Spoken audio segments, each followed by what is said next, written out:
Assalamualaikum warahmatullahi wabarakatuh. Saya Dio Ananta, NIM B200190584 akuntansi biaya kelas N akan mempresentasikan tentang bab akuntansi biaya dan pengertian biaya, akuntansi keuangan dan akuntansi manajemen. Akuntansi biaya merupakan bagian dari akuntansi keuangan dan akuntansi manajemen. Akuntansi keuangan dan akuntansi manajemen memiliki dua kesamaan, yaitu yang pertama merupakan sistem pengolahan informasi yang menghasilkan informasi keuangan, dan yang kedua berfungsi sebagai penyediaan informasi keuangan yang bermanfaat bagi seorang untuk pengambilan keputusan. Pengertian akuntansi biaya dan akuntansi keuangan. Akuntansi biaya yaitu berguna untuk menghitung biaya suatu produk yang mengandung unsur bahan baku, upah langsung, dan overhead pabrik atau biaya fabrikase. Akuntansi keuangan mengaruh pada proses penyusunan proses laporan keuangan yang akan diberikan pada pemilik perusahaan. Akuntansi keuangan dan akuntansi manajemen memiliki perbedaan pokok. Yang pertama yaitu pemakai utama. Akuntansi keuangan ditujukan untuk menyajikan informasi keuangan bagi pemakai di luar perusahaan. Untuk perusahaan besar seperti pemegang saham, kreditur, pelanggan, para analisis keuangan, karyawan, dan berbagai instansi pemerintah. Tujuan pemakai luar ini adalah agar mereka dapat mengambil keputusan mengenai hubungan mereka dengan perusahaan yang bersangkutan. Sedangkan akuntansi manajemen ditunjukkan untuk menyediakan informasi keuangan bagi keperluan manajemen, yaitu bagi mereka yang berada dalam perusahaan. Tujuannya adalah untuk membuat keputusan mengenai perusahaan atau bagiannya. Informasi ini merupakan masukan yang penting bagi manajer dalam mengolah kegiatan-kegiatan produksi. Yang kedua yaitu lingkup informasi. Akuntansi keuangan pada umumnya menyajikan informasi mengenai perusahaan secara keseluruhan. Lingkup yang luas yang dicakup laporan akuntansi keuangan ditujukan untuk memenuhi kebutuhan pemakai laporan di luar perusahaan. Sedangkan lingkup informasi akuntansi manajemen adalah terutama pada bagian-bagian perusahaan. Hal ini sejalan dengan keputusan-keputusan manajemen pada saat yang umum hanya terbatas pada satu bagian perusahaan. Yang ketiga, fokus informasi. Fokus informasi akuntansi keuangan adalah masa lalu untuk menggambarkan pertanggungjawaban dana yang dipercayakan oleh pihak luar kepada manajemen perusahaan. Sedangkan akuntansi manajemen berorientasi pada masa yang akan datang, karena pengambilan keputusan selalu menyangkut masa yang akan datang, bukan masa lalu. Yang keempat, rentang waktu. Akuntansi keuangan mencakup jangka waktu tertentu, biasanya 1 tahun, setengah tahun, 1 kuartal, atau 1 bulan.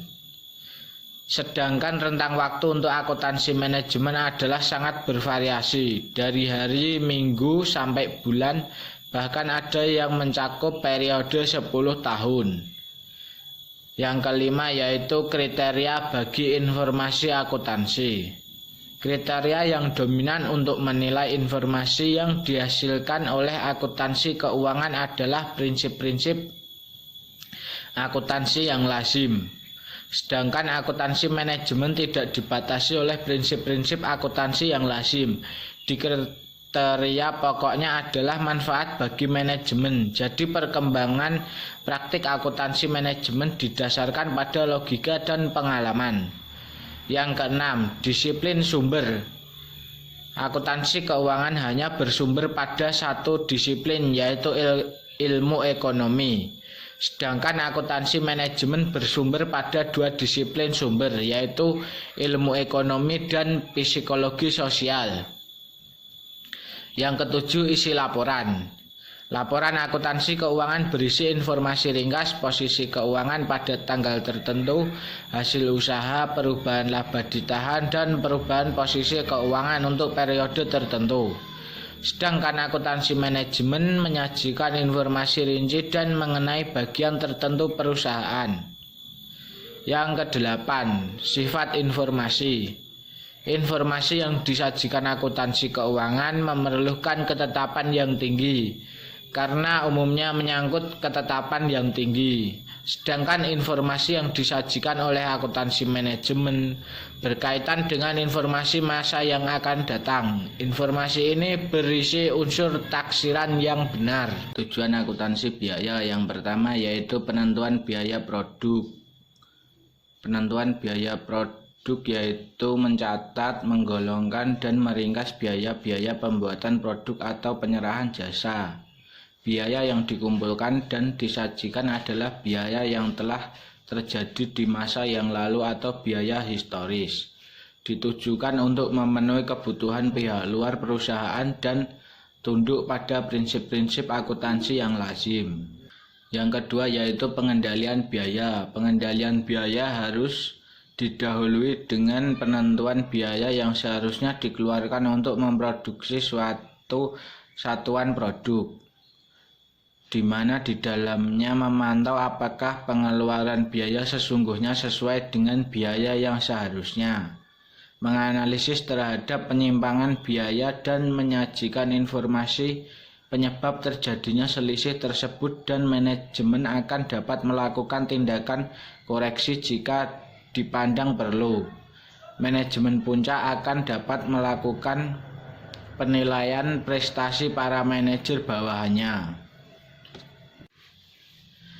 Konsep biaya dalam artian luas, biaya adalah pengorbanan sumber ekonomi yang diukur dalam satuan uang yang telah terjadi atau kemungkinan akan terjadi untuk tujuan tertentu.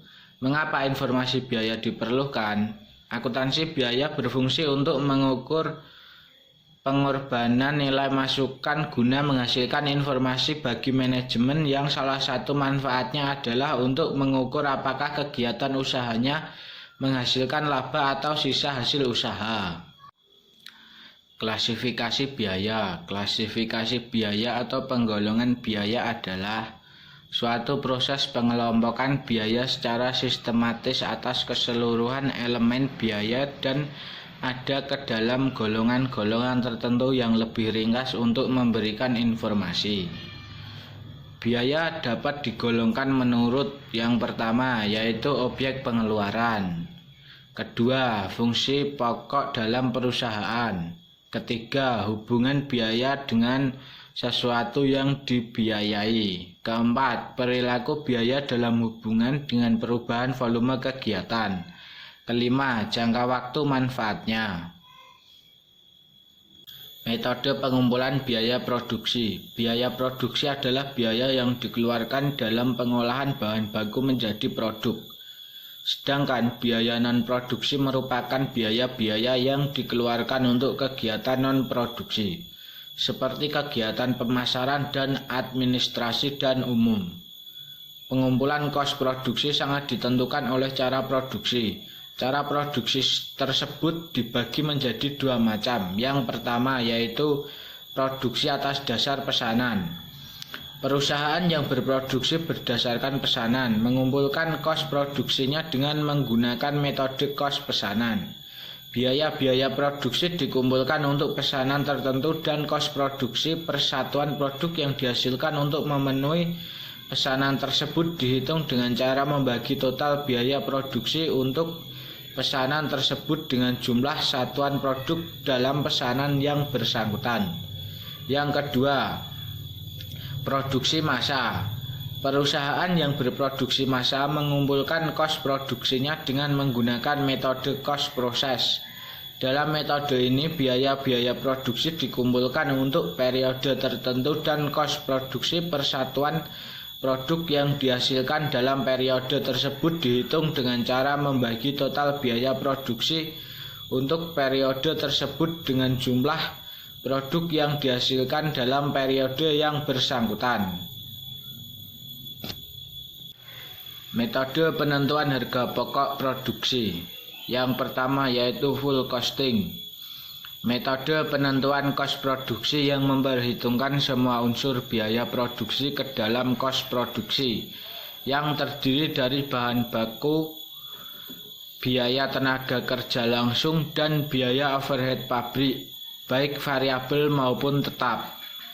Yang kedua yaitu variable costing. Metode penentuan kos produksi yang hanya memperhitungkan biaya produksi yang berperilaku variabel dan kos produksi yang terdiri dari biaya bahan baku, biaya tenaga kerja langsung, dan biaya overhead pabrik variabel. Sekian presentasi dari saya, semoga dapat bermanfaat dan dipahami. Terima kasih. Wassalamualaikum warahmatullahi wabarakatuh.